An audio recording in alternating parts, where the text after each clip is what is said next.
Yes మనం అటువైపు నుంచి ఇటువైపుకి వచ్చాం. ఒకవేళ ఒక 30 సెకండ్లు అటు పడి ఉంటే హై టెన్షన్ వైర్లు, సివిల్ హాస్పిటల్, రోడ్, జనాలు ఇదంతా ఉండేది. ప్రమాదం చాలా తీవ్రత ఎక్కువగా ఉండేది. ఒకవేళ 30 సెకండ్ల ముందు అంటే ఒక 100 మీటర్స్ మనం చూసాం కదా, టైల్ పాటు పడింది. ఇదిగో ఈ బిల్డింగ్ తర్వాత ఉన్నదే. ఆ టైల్ పాటును కూడా ఇందాక తొలగించేశారు. ఒకవేళ ఇక్కడ పడి ఉన్నట్లయితే ఒకసారి ఈ కెమెరాని మనం ఇలా చూసినా ఈ జనం అంతా కూడా ఉన్నారు. ఇది చాలా ఎక్కువ మంది జనాభా ఉన్నటువంటి ఏరియా, ఎక్కువ ఇల్లులు ఉన్నటువంటి ఏరియా. వీళ్ళు ఆ రోజు సరిగ్గా మధ్యాహ్నం 1 గంట సమయంలో భోజనం చేసి మధ్యాహ్నం కూర్చున్నాం. ఆ సమయంలో పెద్ద శబ్దంతో వెళ్ళిపోయింది. చాలా సందర్భాల్లో విమానం కింద నుంచి వెళుతూ ఉన్నప్పుడు ఇంటిపై ఎక్కడ కూలిపోతుందో అనుకునే వాళ్ళం అని చెప్తున్నారు. సో ఇక్కడ ఒక తెలుగు తెలిసిన మహిళ కూడా ఉన్నారు. ఆ రోజు ఆ విమాన ప్రమాదం జరిగేటప్పుడు ఇక్కడే ఉన్నారు. ఇక్కడ ఆమె పేరు గీత, రైట్? గీత, మా పేరు గీత. ఓకే. ఏం జరిగింది ఆ రోజు? పైలా మేము 150 అయింది ఆ రోజు 12 తారీఖులో. 3 గంట కాదు, 2 గంట అయింది. మన అన్నం తిని మేము పండుకున్నాం. బేడ్ మీద పండుకుంటే బగ్గ గాలి వచ్చింది అని బగ్గ బగ్గ పెద్ద ఆవాజ్ వచ్చింది. ఇలా బ్లాస్ట్ అయింది. ఎంత అయితే బ్లాస్ట్ అయింది అడగకు. బగ్గ పెద్ద బ్లాస్ట్ వచ్చింది. ఏమైంది ఏమైంది తలుపు తీసి బయట వచ్చినాం. బయట అయితే ఏమైంది అంతా పొరగన్లు అంతా మేము భయం అయింది. ఇంతగానం ఎందుకు అయింది, బ్లాస్ట్ అయింది, ఏమైంది ఏమో మేము అనుకున్నాం. బిల్డింగ్ పడిపోయింది అట్లా అనుకున్నాం మేము.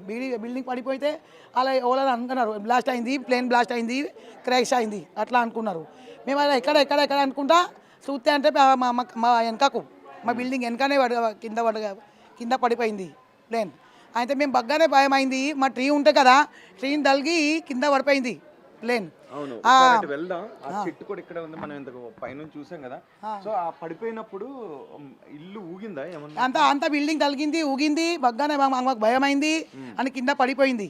అలా పడిపోతే బగ్గానే మాకు భయం అయింది. భయం అయితే మేము చూసి బయట వెళ్ళాం. ఏమైంది అనుకొని, కానీ బిల్డింగ్ వెనకకు పడిపోయింది. ఆ చెట్టు కూడా తరిగింది. దానికి చూస్తేనే బగ్గాన మాకు భయం అయింది. ఏమైంది అనుకొని మేము బయట తీస్తే అంత భయం అయింది మాకు. మేము అయితే ప్లేన్ క్రేష్ అయింది. ప్లేన్ కింద పడింది. బగ్గాన అక్కడ అంతా పొగ అంత మనుషులు చచ్చిపోయిండ్రు. చచ్చిపోతే మా బిల్డింగ్ వాళ్ళు పొరగాళ్ళు పోయి తీసిండ్రు అన్ని బాడీలు తీసిండ్రు. పొరగాళ్ళు పోయి ఈ ట్రీ ఉన్నది కదా, మా ట్రీ, ఈ ట్రీని తలిగి కింద పడిపోయింది. పడిపోతే మేము చూసినాం, అయ్యో ఇంత దగ్గరికి పడిపోయింది. ఈడ పడుకుంటే మేము చచ్చిపోతున్నాం. చూడు మా బిల్డింగ్ లా దివాళి చూడు అంత పడిపోయింది. దీనికి తలిగి మీద పోయి పడిపోయింది, అంతే చచ్చిపోతాం మేము. ఈ చెట్లు అంతా అన్ని పడిపోయింది. చూడండి ఈ చెట్టు తలిగిది ఇలా ఇన్న వండది, వెనకకు ఇన్న వండ పడిపోయింది పక్కకు. ఇదిగో చూడండి ఒకసారి, ఆ చెట్టు కొమ్మలన్నీ కూడా ఎలా విరిగిపడ్డాయి. ఈ కర్రలన్నీ కూడా ఆ రోజు విమాన తగిలి పడిపోయింది. ఇంకా వెనక ఇది పెద్ద చెట్లు ఉంటే దీనికి తలిగి పడిపోయింది. పడిపోతే 50 మీటర్కి దూరంకు పడిపోయింది. ఈడ పడితే 50 మీటర్ ఇంకా పడుతుంది కదా, మేము చచ్చిపోతున్నాం అన్ని.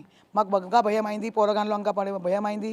మేము అన్నం తినలే, ఏం చేయాలా ఏం అర్థమవుతలేదు. నెత్తి కామ్ చేస్తలేదు. గట్లా అయింది. చూడటానికి వెళ్ళిండ్రు. అంతా అక్కడ అన్ని దగ్గి తలిగింది. ఇంకా ఆకాశం ఇంత పూరా ఇంత ఆకాశం మీద నక్కర అంత ఏం చేయాలని ఏం చెప్పాలా ఏం కనిపించలేదు, ఏం యాదాశత్తలేదు. భయం అయింది, భయం అయింది. అన్ని తలిగింది. అంత మనుషులు చచ్చిపోయిండ్రు. చచ్చిపోయింది అంతా అగ్గి తలిగింది. అక్కడ పేయి మీద పేయి తలిగింది. అంతా నాసిపోయింది. మాకైతే భయం అయింది. అబ్బా మామూలుగా ఎంతమంది ఉంటారు ఎప్పుడైనా అందులో కనబడుతుంటారు? ఇంకా కనపడుతుంది బగ్గా 3 ఏళ్ళు చెప్తే కూడా తక్క అంత మనుషులు చచ్చిపోయిండ్రు అందరు. ఇంకా డెడ్ బాడీ అంతా తింటుండ్రు. 3 దినాలు అయింది కదా, ఇంకా తిత్తుండ్రు బాడీలు. ఈ రోజు కూడా తీస్తున్నారు. ఇంకా ప్లేన్ది టేల్ ఉన్నది కదా, ఆ టేన్లోకి వెళ్ళి ఇంకా మనుషులు అందరు ఉన్నారు. అన్నీ ఇంకా 3 రోజులు అయింది కదా, ఇంకా అన్ని తీస్తుండ్రు. అంటే మీకు ఇక్కడ నుంచి కింద నుంచి వెళ్తే కదా ఫ్లైట్లు ఇప్పుడే భయం. రోజు 50 మీటర్ల సెంటర్లో వెళ్తుంది. ఇయ్యాలనే కూడా పోతుంది. 600 మీటర్లో పోతుంది. కానీ రోజు మీ చెట్టు ఉంది కదా, దీనికి రోజు తలిగితే పోతుంది. మాకు రోజు భయం అవుతుంది. అయ్యో ఒకసారి పడితే మనం అందరు చచ్చిపోతున్నాం. ఇదే చెట్టుకు తలిగితే పోతుంది ఖాయం రోజు అని. ఇప్పుడు కూడా తలిగి పడిపోయింది 50 మీటర్ సెంటర్లో. ఓకే, ఇందాక తీస్తారు కదా దాన్ని, టైల్ తీసుకుపోయిండ్రు. ఇంకా డెడ్ బాడీ వెళ్తుండ్రు. అన్నీ అందరు పక్షులు చచ్చిపోయినరు, అంత పానం ఏం చేయాలని ఏం చేయరు కదా, పికాక్ అందరు చచ్చిపోయినరు, అన్ని ఏనుగు చచ్చిపోయినరు, అన్ని ఎట్లా అందరు ఇంకా పాములు బాబులు అందరు మనుషులు చచ్చిపోయినైతే మా పానంలో ఏమి ఊసారు. మనుషులు పెద్ద పెద్ద మనుషులు చచ్చిపోయినరు, బగ్గా మనుషులు 3-4 వేలు మనుషులు చచ్చిపోయినరు. ఇట 50 మీటర్ల అంతర్లోనే అది పడిపోయింది. ఈడ వెనకకు పడతా అంటే మేము అన్నీ చచ్చిపోతున్నాం. ఈ బిల్డింగ్ అంతా తలిగింది, మేము అమ్మాయి భయం అయింది మాకు. ఏం చేయాలని ఏం చెప్పాలా ఏం నెత్తి నాడతలేదు. అయ్యా మీరేమన్నా వచ్చి చేసుకోండి, చూసుకోండి. దేవుడు వచ్చిండు మా ఇంట్లో, అయితే దేవుడు వచ్చిండు అనుకో. రైట్, ఒక్కసారి మనం చూడొచ్చు. ఇదిగో ఈ చెట్టునే తాకి అక్కడికి వెళ్ళి ఆ బిల్డింగ్ పైన పడింది. సో 50 మీటర్ల తర్వాత ఇక్కడ నుంచి సరిగ్గా 50 మీటర్లు. ఒకవేళ అది ఒక 10 మీటర్లు ఇటువైపు కనుక ఉన్నట్లయితే ఈ ఇంటిపై నుంచి వెళ్ళి ఉండేది, ఈ ఇంటికి కూడా డ్యామేజ్ అయ్యేది. అలా కాదు, 50 మీటర్లు వెనక్కు పడి ఉన్నట్లయితే ఇదిగో మొత్తం వీళ్ళ కాలనీ అంతా పెద్ద ప్రమాదమే జరిగి ఉండేది. ఎందుకంటే ఏకంగా 1,25,000 లీటర్ల ఫ్యూల్ అందులో ఉంది కాబట్టి, అది ఆ బిల్డింగ్ పైన పడింది కాబట్టి అక్కడ ఆ మిగిలిన ఫ్రంట్లో ఉన్న బిల్డింగ్స్ అన్నీ కూడా అడ్డొచ్చాయి కాబట్టి ఆ ఫ్యూల్ వెళ్ళి వాటికి తగిలింది. కానీ ఇక్కడ ఇవన్నీ కూడా చిన్న భవనాలు. ఒకవేళ 50 మీటర్ల ముందు కనుక ఈ ప్రమాదం పడుంటే అది ప్రపంచ చరిత్రలోనే అత్యంత దయనీయమైనటువంటి ఒక పెద్ద ప్రమాదంగా మిగిలిపోయి ఉండేది. మమ్మల్ని ఆ దేవుడు కాపాడాడు అని వాళ్ళు అంటారు. దేవుడు కాపాడింది, దేవుంది లాక్ ధన్యవాద్, లాక్ మెహర్బానీ. ఆ దేవునికి అందరు చెప్తున్నాం, మేమేం ప్రార్థన చేసుకుంటాం. ఇప్పుడు ఓళ్ళకు ఇట్లా కావద్దు. అందరు బగ్గా మనుషులు చచ్చిపోయినరు, 3-4 వేలు చచ్చిపోయినారు అందరు. మొత్తం మాకు బతుకున్నారు, పావు కాడినరు. మొత్తం ఒక్క 30 సెకండ్స్ అటు ఇటు అయ్యున్నట్లయితే ఈ ప్రమాద తీవ్రతే చాలా ఎక్కువగా ఉండేది. మధ్యలో మాత్రమే కొంచెం చిన్న ప్లేస్ ఖాళీ స్థలం ఉంది, అక్కడ చెట్లు ఉన్నాయి.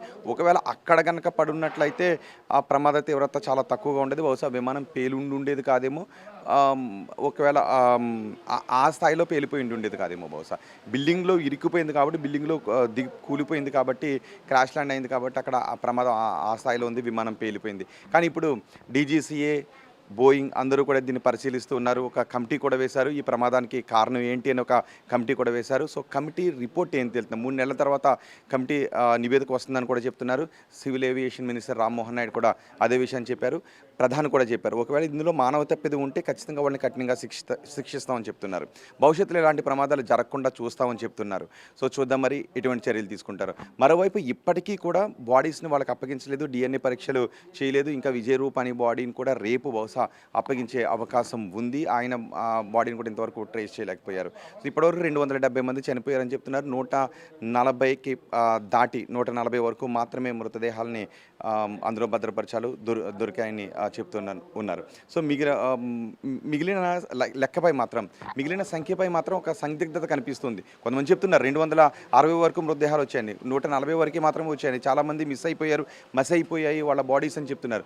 సో క్లియర్ కట్గా మాత్రం లెక్క గురించి ఎంతమంది చనిపోయారు, మరణాల గురించి చెప్పట్లేదు. 241 మంది ఫ్లైట్లో ఉన్నారు, 242 మంది, అందులో 241 మంది చనిపోయారు. సో ఈ మెడికల్ హాస్టల్కి సంబంధించి అంటే ప్రయాణికులు కాకుండా ఇతరులు ఎంతమంది చనిపోయారన్న దాని గురించి ఒక స్పష్టమైన లెక్క మాత్రం తేలడం లేదు. ఇప్పటికీ మృతదేహాలు ఆ సివిల్ హాస్పిటల్లోనే ఉన్నాయి. బహుశా DNA శాంపిల్స్ అన్ని సేకరించిన తర్వాత, వాటిని విశ్లేషించిన తర్వాత వాళ్ళ సంబంధికులకు ఫోన్ చేసి వాళ్ళ బాడీని అప్పగించే అవకాశం ఉంటుంది. మరి చూద్దాం, ఈ ప్రమాదానికి కారణం అయితే ఏం కారణం అని తేలుస్తారు.